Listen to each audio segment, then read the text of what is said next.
going to begin. As an educator, I always find it fascinating to understand what and how children were taught, particularly girls and women. So of course, in preparing for this conference, I began to research the educational system established within its multicultural cosmopolitan port. I interviewed people, some from London.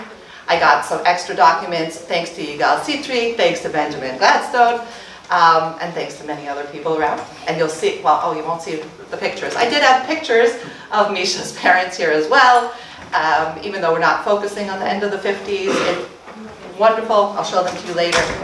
And what you would see is that they were all dressed in Western dress, what we would call it, and we're not going to deal with semantics right now, and will be more colloquial. And they really seem to be living much of the Western lifestyle in the early to mid 1900s. And we've been talking a lot about Aden versus Yemen, and there's a lot to be said about the different culture and the different atmosphere that was there throughout the ages, and particularly in the beginning of the 1900s. So I think a big part of how we understand culture is to understand the education system. Now, I don't know when I started my clock, so okay.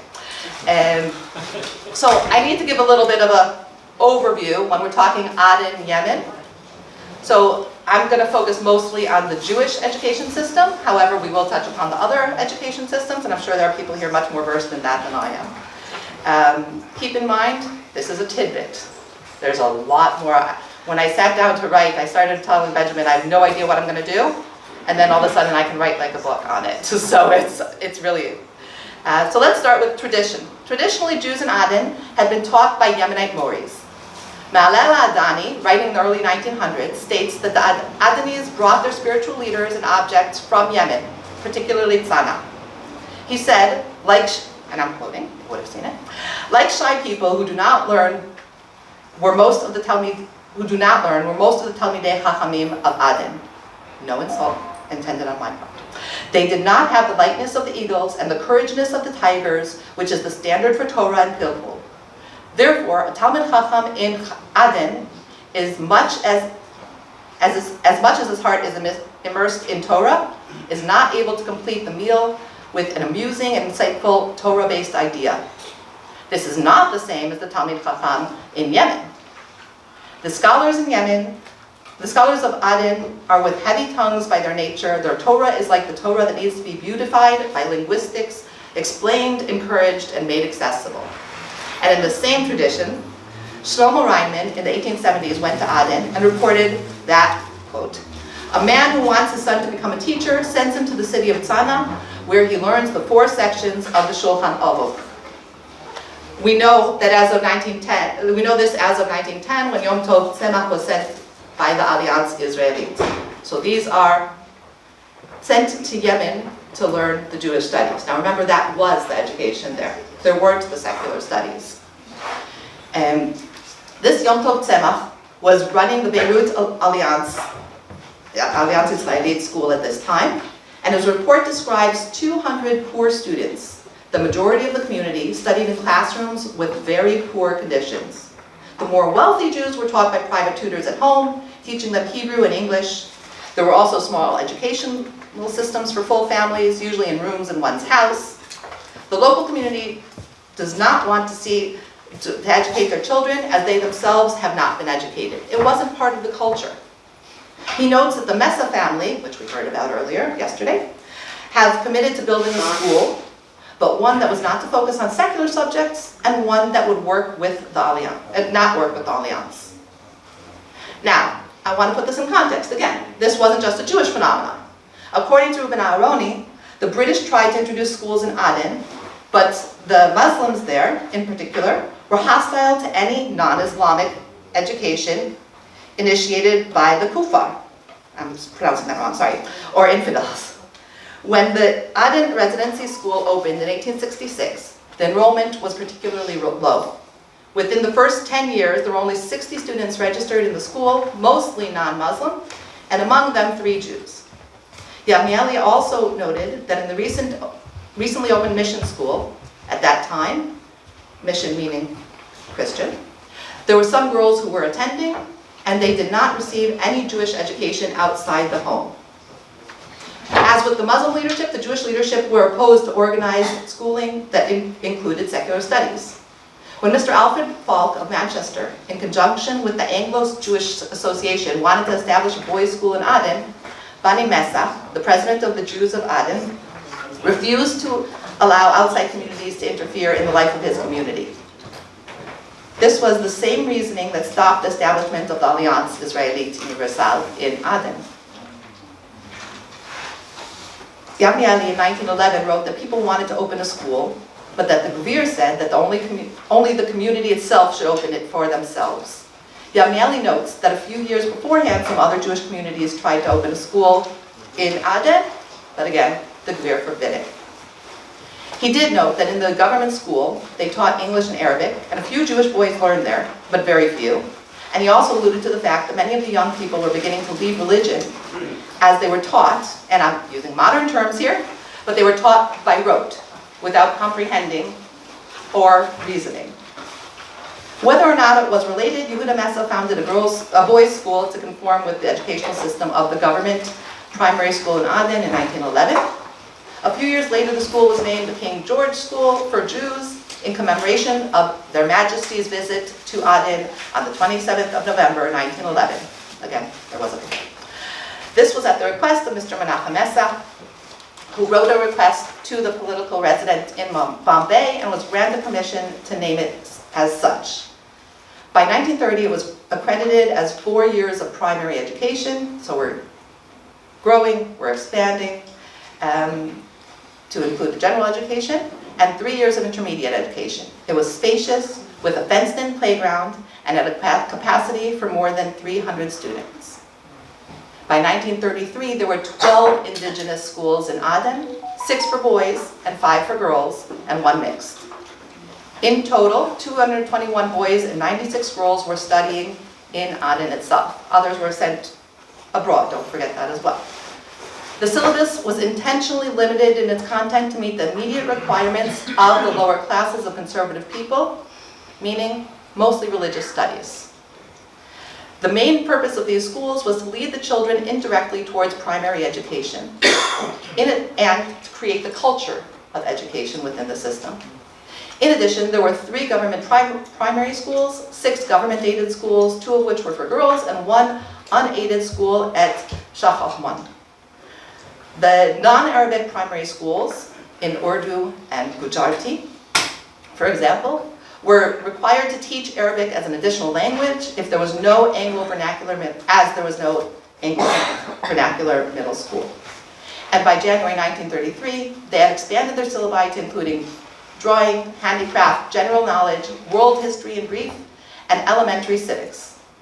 In addition, 5 Roman Catholic mission schools, 3 of which were for girls, taught completely in English. Big jump from 1910 to 1930. Then in 1934, the resident, Lieutenant Colonel Sir Bernard Riley, stated that it was necessary to create a school for the sons of protectorate chiefs. India did not appoint an education officer who would be properly qualified to undertake the task, so they appointed Mr. W.H. Ingrams to create this dorm college. There was an interesting exchange on where to obtain teachers, which I can't go into the whole details now, but it boiled down to having teachers which physically resembled the students. They were getting them from Africa, but they wanted them to have Arabic appearance. That's a whole other talk, but I thought that was interesting. And that they could develop the character of the students. Again, when you're taking the chiefs of the tribes around, you're not necessarily talking about the secular studies. You're talking about developing a culture of Western culture, somewhat, to infuse in them, and also, obviously, religion was a part of it. The main focus here as well was not an excellence in education, but rather introducing Western philosophy. I just said that. However, the tribal chiefs did not send their sons here, as, again, there wasn't a culture for it, and there was not even a discussion about a female equivalent.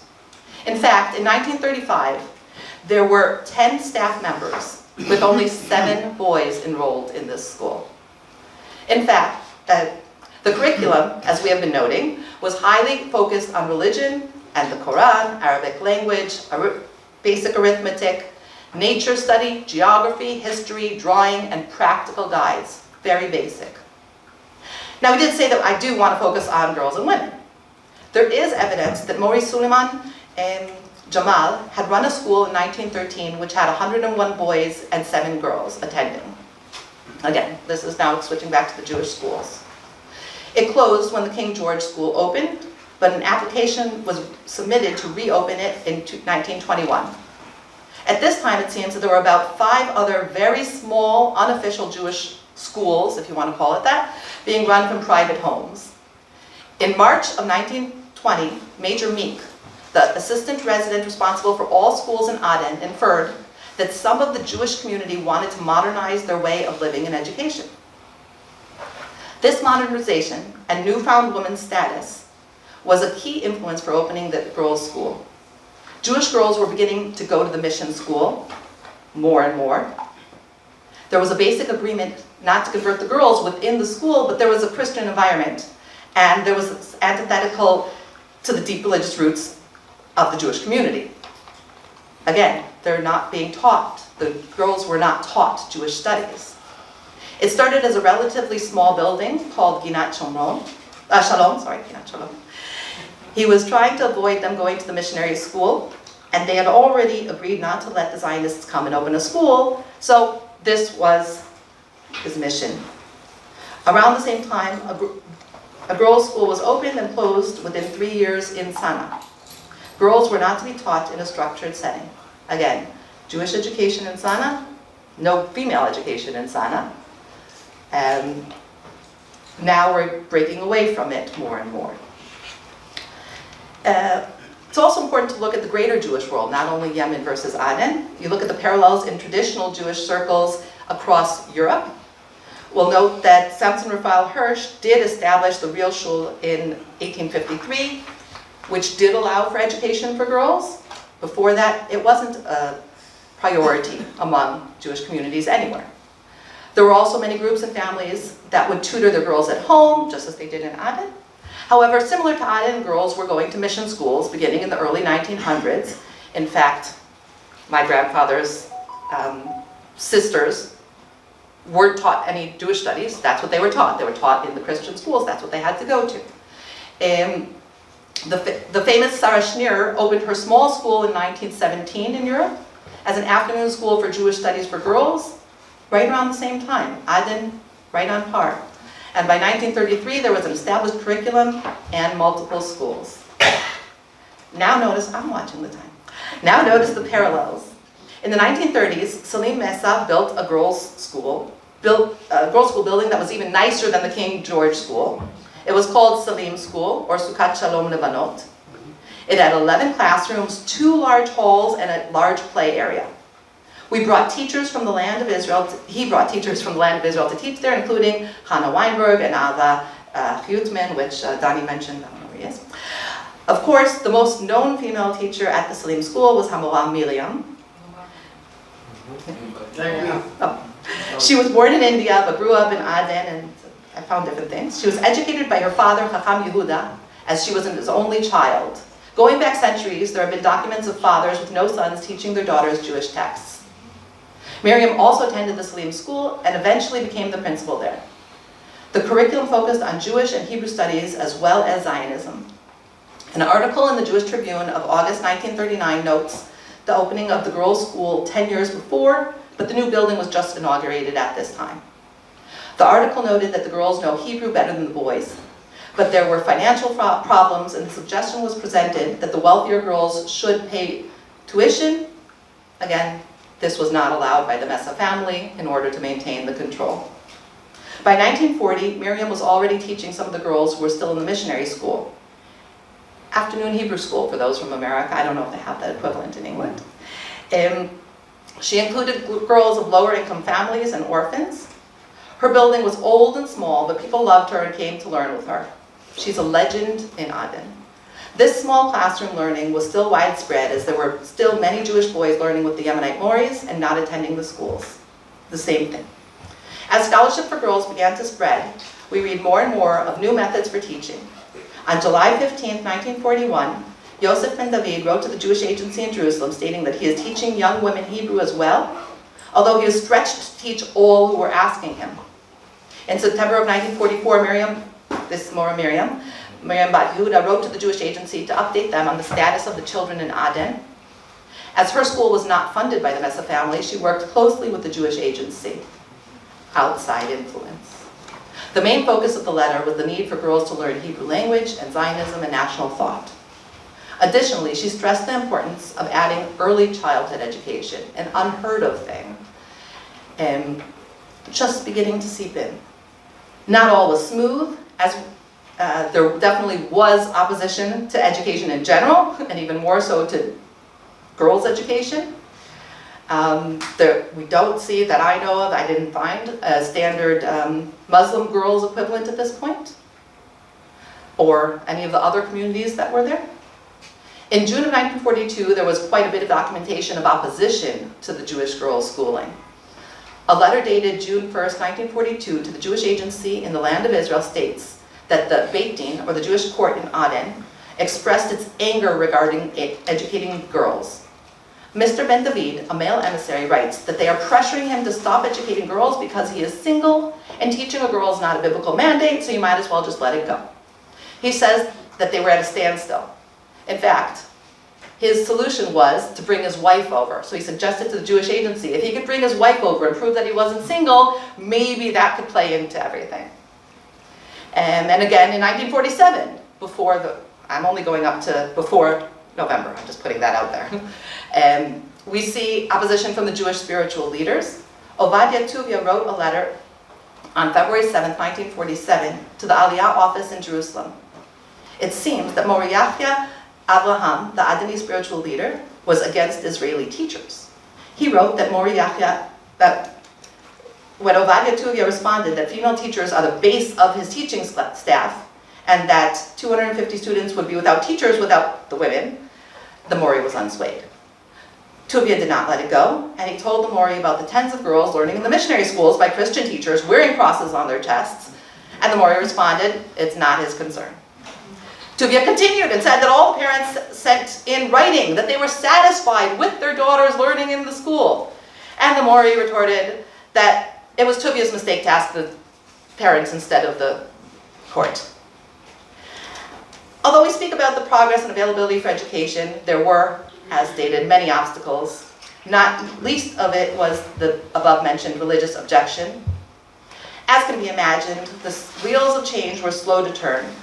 In December 1945, Miriam Bat Yehuda wrote that the youth in Aden live the life of the retiree, and there are those that live the life of futility and boredom. The adolescent girls in Aden mostly are engaged in housework. There's no possibility of professions like the men, and she does not work outside the home. There's definitely no interactions between the young men and women, and they do not learn together. Miriam continued to work for educating females by opening afternoon classes for women twice a week. The class, and opening also, she was teaching boys as well. In summation, it was a slow process to introduce Western-style education into the Aden community, those of Muslim and Jewish heritage. It was not seen as essential or even beneficial to many. In fact, it was seen as an intrusion on their current way of life. Although Western culture and language infiltrated, there were still communal strongholds that did not allow or encourage education, particularly for women. As we see in this conference, an appreciation for secular education grew amongst men and women in Aden and those of Adeni heritage, as we hear from our lecturers as well. But as with all change, it was not immediate, and there was a painful growing process.